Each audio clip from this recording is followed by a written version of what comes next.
বাংলার কবি ফজলুল করিম একটা কবিতা লিখেছিলেন, ছোট্ট কবিতা। উনি বলেছেন, কোথায় স্বর্গ কোথায় নরক কে বলে বহুদূর, এই মানুষের মাঝে স্বর্গ নরক মানুষই তাহা সুরাসুর।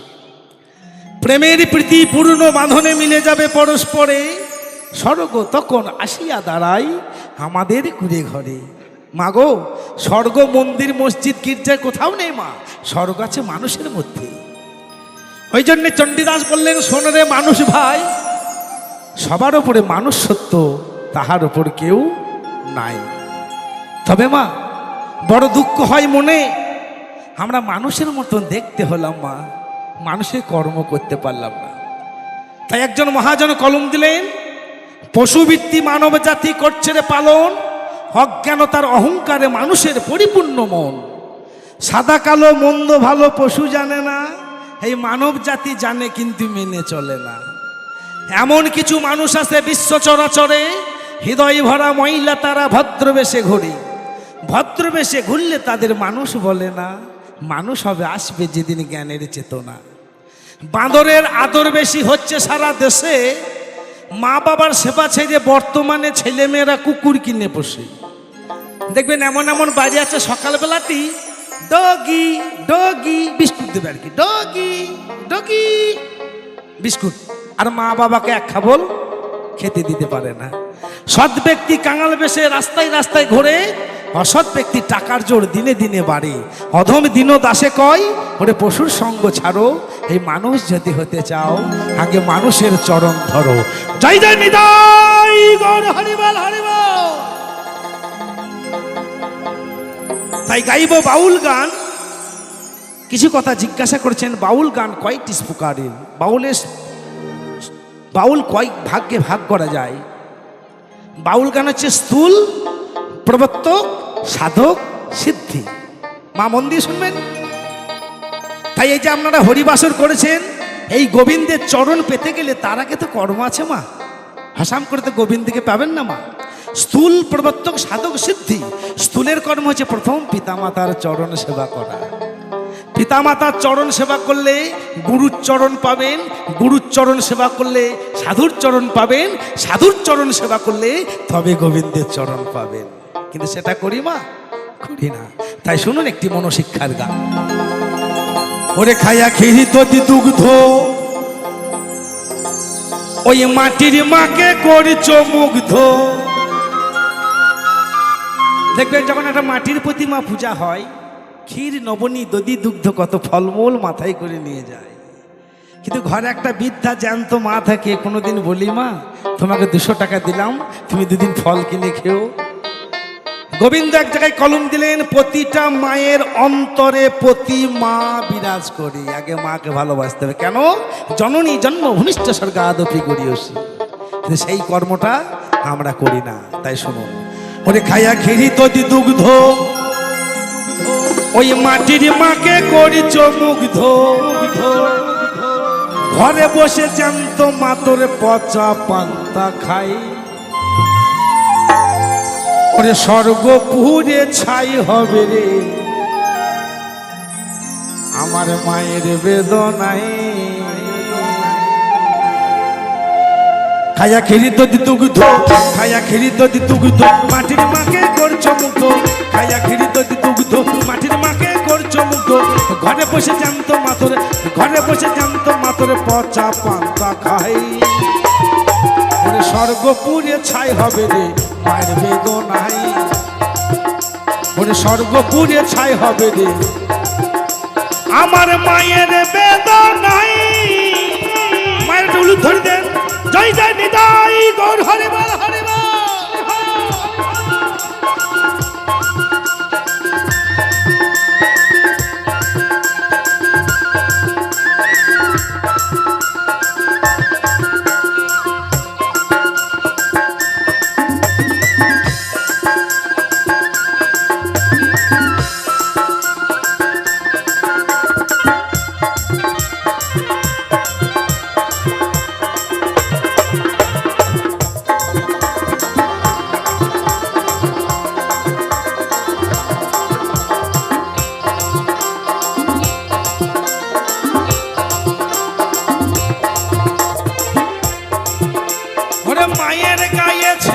কাপড়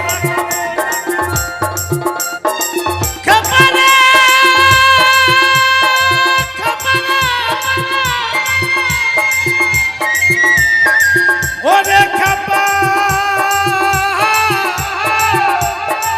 ওরে মনামা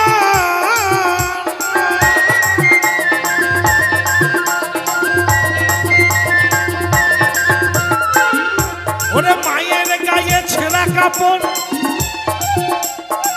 পায়ে ধুলো কাদা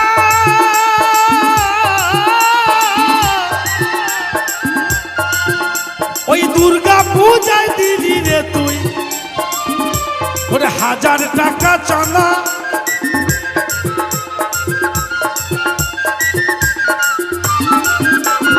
একটা দুর্গা পূজায় আমি 1000 টাকা চাঁদা দিলাম, কিন্তু গর্ভধারিণী মা যার জন্য পৃথিবী দিলাম তাকে 100 টাকা দামে একটা কাপড় কিনে দিলাম না। দুর্গা পূজা হবে মা? তোরা দেখে বনের পশু, তোরা দেখে বনের পশু, তোরা দেখে বনের পশু মুখ ঢাকে লজ্জায়। একটা বনের পশু লজ্জা করেছি। তোমার ঘরে একটা জ্যান্ত দুর্গা আছে, তাকে তুমি চিনতে পারলে না বাবা। মাটির দুর্গাকে 1000 টাকা চাঁদা দিলে, আর যার জন্য পৃথিবী দেখলে তাকে 100 টাকা দামে একটা কাপড় এনে দিলে না। তোরা দেখে বনের পশু মুখ ঢাকে লজ্জায়, ওরে স্বর্গপুরে ছাই হবে রে মায়ের বেদনায়, ওরে স্বর্গপুরে ছাই হবে রে আমার মায়ের বেদনায়।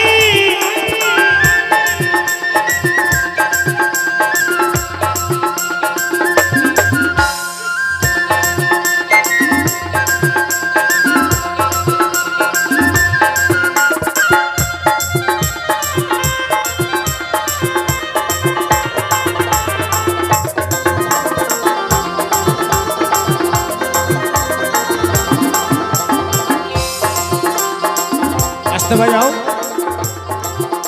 ও মা, এমন একটা মহান ব্যক্তিকে দেখাইতে পারবেন যে পিতামাতার চরণ সেবা করেনি অথচ সে মহান হয়েছে? একটা মানুষের নাম বলুন যে পিতামাতাকে ভালোবাসেনি অথচ সে মহান হয়েছে। একটাও পাবেন না মা, ভারতবর্ষ যদি খোঁজেন একটাও পাবেন না। যারা মহান, যারা গুণী, সবাই পিতামাতার ভক্ত। প্রমাণটা কোথায়? আমার পরমহংসদেব মাতৃভক্ত, সাধক বামাখ্যাপা ছিলেন মাতৃভক্ত, বিনয় বাদল দীনেশ ছিলেন মাতৃভক্ত, সুভাষচন্দ্র বসু ছিলেন মাতৃভক্ত, রবীন্দ্রনাথ ঠাকুর ছিলেন মাতৃভক্ত, কাজী নজরুল ইসলাম ছিলেন মাতৃভক্ত, ঈশ্বরচন্দ্র বিদ্যাসাগর ছিলেন মাতৃভক্ত। ঈশ্বরচন্দ্র বিদ্যাসাগর একদিন খবর পেল মায়ের প্রচুর শরীর খারাপ, চাকরি ছুটি দিচ্ছে না মা। নিজে চাকরি সই করে ছেড়ে দিয়ে বর্ষার সময় দামোদর নদী পেরিয়ে এসে মায়ের চরণ সেবা করেছিল। মা ভগবতী দেবী কাঁদতে কাঁদতে ঈশ্বরকে বলল, ঈশ্বর তো চাকরিটা ছেড়ে দিয়েছিস বাবা? ঈশ্বরচন্দ্র বলল, মা গো, তোমার চরণ সেবার থেকে আমার চাকরিটা বড় হলো মা। এমনি ঈশ্বরচন্দ্র বিদ্যাসাগর হয়নি মা। আর আমরা কি করি? কখন মা বাবাকে ঘর থেকে বের করব, কখন মা বাবাকে বৃদ্ধাশ্রমে দেবো, কিন্তু মা বাবার চরণ সেবা না করলে মা, আপনি যতই বৃন্দাবন মথুরা গয়া কাশী হরিবাসর করুন, ভগবান সাড়া দেবে না মা। দিলি মূর্তির পায়ে যত ফুল, ভক্তির প্রীতি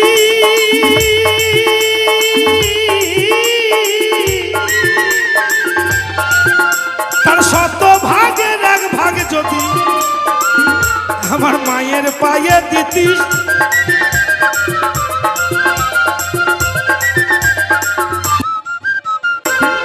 দিলি মূর্তির পায়ে যত ফুল, ভক্তির প্রীতি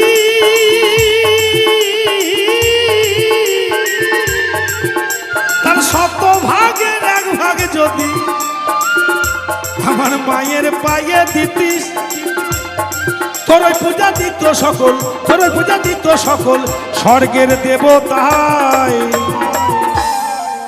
পিতা মাতার চরণ সেবা করবেন মা। পৃথিবীতে যত ভগবান আছে আপনার কাছে চলে আসবে মা, ভগবানের কাছে আপনাকে যেতে হবে না। এটা বাবুদাসের কথা নয় মা, যে শাস্ত্র পড়বেন পিতা মাতা তুল্য ভগবান কোথাও নেই। তাই বাউল গান শুনছেন, বয়াকার হসুল বাউল। বটি দেখতে কেমন? বটা দেখবেন তিন কোনা মা, হরি বল। তাহলে তিন কোনাকে, তিন কোনা হচ্ছে ত্রিনয়নী আমার গর্ভধারিণী মা। বাউল গান হচ্ছে নারীকে সাধনা করা, বাউল গান হচ্ছে নারীকে সাধনা করা মা। তাই অনেকে লেখাপড়া করেছেন মা। কাজী নজরুল ইসলাম ক্লাস মাধ্যমিক বই একটা নারী সম্বন্ধে কবিতা লিখেছিল মা। নারী তো সবাই হতে পারে না মা, অনেকে আনাড়ি হয়ে যায়, আবার সবাই সন্তান হতে পারে, অনেক শয়তান হয়ে যায়। তাই শুনুন কবিতাটা কি বলেছিলেন। নারীর বিরহে নারীর মিলনে নর পেল কবি প্রাণ, যত কথা তার কবিতা হইল শব্দ হইল গান। তাজমহলের পাথরে দেখেছ দেখো নি তার প্রাণ,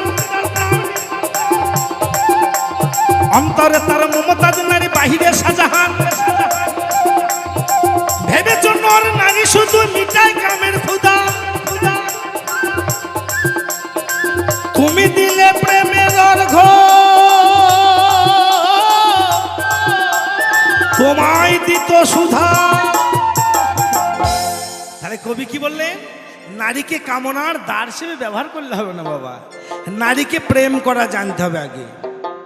প্রেম তখন আকাশে বাতাসে পাতালে প্রেমে শেষ নাই। হ্যালো হ্যালো সোনা, হ্যালো তো গেল। কলেজে ঢুকছে একজনে, বেরিয়েছে দুজনা। ওহ মাদের হাসি দেখো কেমন বাবারে।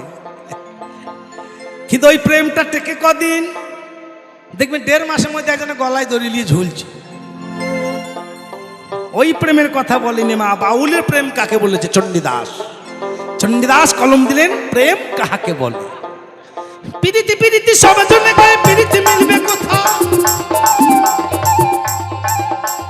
পরকে আপন করতে পারলে পিরিতি বলিও সেথা। পিরিতি পিরিতি সবার জন্য গায়ে, পিরিতি মিলবে কোথা? দীক্ষার ফল নয় কো পিরিতি মিলবে যথা তথা। কামের পিরিতি এইটা রীতি, চুলি চুলি করে মরে। প্রেমের পিরিতি এইটা রীতি, জলাইয়া জলাইয়া ধরে। কি বলেছে? কামের পিড়িতে ব্যথা যাকে চিতে, কামের পিড়িত কাকে বলছে? হ্যালো সোনা কত দূরে, ওইটা কামের পিড়িত। আর প্রেমের পিড়িত হচ্ছে জড়াইয়া জড়াইয়া ধরবে মা। জয়গুরু, দু একটা কথা বলি মা। এই জায়গাতে অনেক গুণী চাষি মানুষ আছেন বাবা, চাষ করেন যারা চাষি। হ্যাঁ, গোদা বাংলায় চাষা বলে, তবে রাগ করেন না বাবা চাষা বলছি বলে। কিন্তু চাষি হচ্ছে সবার ওপরে, কিন্তু কোথাও সম্মান পায়নি, এটা বড় দুঃখ। কিন্তু শাস্ত্র কি বলেছে জানেন বাবা? তোমরা যারে চাষা বলো তারাই দেশের আশার আলো, ভারত মায়ের অমৃত সন্তান। যেমন চাকার উপর নির্ভর করে চলে যানবাহন, যেমন চাকা না থাকলে একটা যানবাহন চলবে না, চলবে মা? তাই দেশের চাকা সরল চাষা, জনতার জীবন। চাষি না থাকলে মা এই হিল তোলা চটিও চলবে না, ঝাড় বাতিও চলবে না, সব কিছু চাষির কাছে। তাই দেখবেন বাবা অনেকে শিম গাছে চাষ করেন, 2 ঝাড়ও করেন, দেখবেন শিম গাছে চাষ করতে গেলে কঞ্চি ডাল দিতে হয়। দেখবেন শিম গাছটা জড়িয়ে জড়িয়ে জড়িয়ে জড়িয়ে জড়িয়ে উপর উঠে পড়ে। হ্যাঁ, শিম ধরে যখন শেষ হয়ে যায়, বাবার যখন গাছটাকে কেটে দেন জমি পরিষ্কারের জন্য, গাছটা মারা গিয়েছে, তখনও জড়িয়ে ধরে তাকে ছাড়ে না। যখন শুকিয়ে খড়কাট হয়ে যায়, আমার মায়ের দেন উনানে ভরে দেন। উনান মানে বুঝেছেন মা? আক্কা আক্কা, গোদা বাংলায় আক্কা। তবে 8-10 বছর পর বুঝবে না মায়ের, আক্কা বার কি গো, আক্কা বার কি গো। কেন কেন বুঝবে না? এখন কলিজীবের মানুষ, আমরা স্টারের মানুষ। কারণ ভাত হচ্ছে হিটারে, দুধ মাপছে মিটারে, চাষ হচ্ছে ট্রাক্টরে, বাউল গান হচ্ছে এখন বর্তমানে গিটারে, তাই না বাবা? সব স্টারের মানুষ, তাই না মা গো? কিছু মানুষ আছেন দেখবেন ছাই হয়ে গেছে মা, ছাইটাকেও সে জড়িয়ে ধরে আছে, ছাড়ে নাই। এটাই হচ্ছে প্রেম। তাই চণ্ডীদাস বললেন, রসপরি পেটে সুমন ঘটি সমকে পুড়িয়া রাখে, খাইতে খাইতে পেট না ভরিবে তাহাতে ডুবিয়া থাকে। সেই রসপরি করিলে দ্বিগুণ বাড়িবে, উছলে উছলে যাই জয় জয় নিতাই গৌর হরি বল।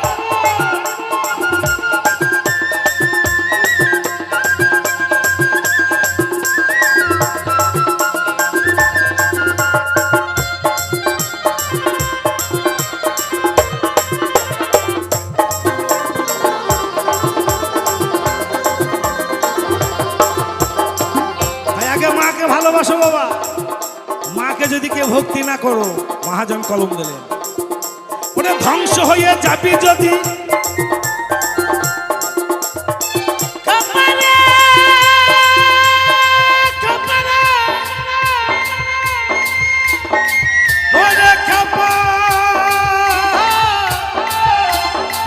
ওরে মোনামা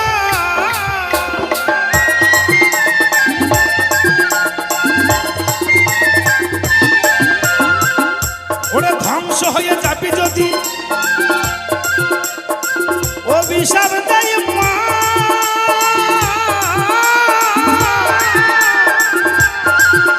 ওরা রক্ষা করতে পারবে না তোর ওই মাটির প্রতিমা।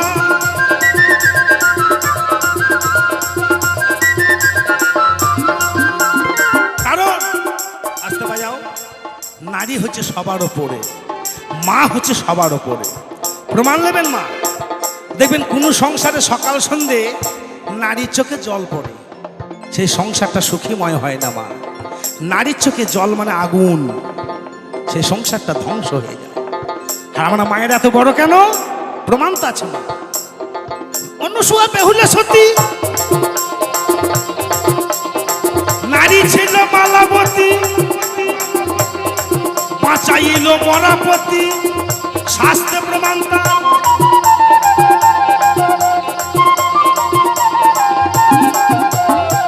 মরা স্বামীকে বাঁচিয়েছিলেন মা নারী। নারী একবার হলে বর্গ, জীবে মাতাই ঘরে কালের চক্র, চক্রধারীর পক্ষে চক্র বোঝা বড় ভার। আর সতী নারীর শক্তির কাছে, সতী নারীর শক্তির কাছে যম রাজাও মারে হার। যিনি ধর্মের বিচারক যম, তিনি সাবিত্রীকে প্রণাম করেছিলেন, মা গো তুমি হচ্ছে সবার উপরে। আর আমার মায়েরা বড় কেন? দেখবেন কোথাও পূজা হলে দেখবেন মায়েদের নাম বেশি থাকে, থাকে না মা? পূজা, অর্চনা, আরতি, সন্ধ্যা। আর আমাদের একটা নাম ঘন্টা, ঢং করে যে ফাঁক পাবে বাজে।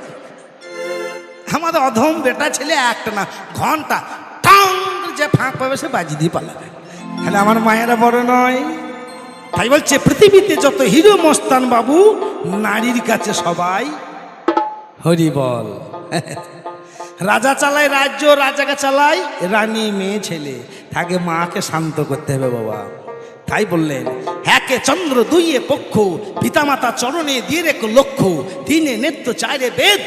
পিতামাতাকে জীবনে কেউ কোনোদিন করো না কো ভেদ। পাঁচে পঞ্চবান ছয় ঋতু, পিতামাতা যে পরপারে সেতু।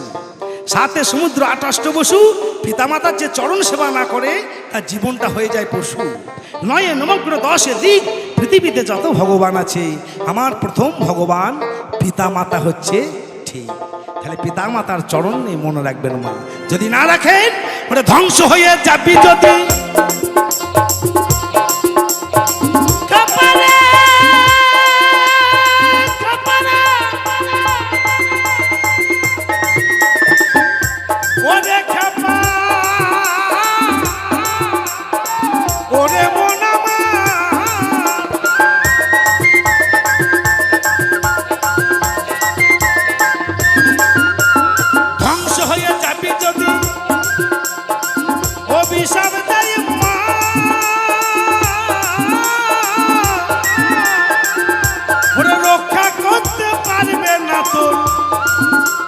মাটির প্রতিমা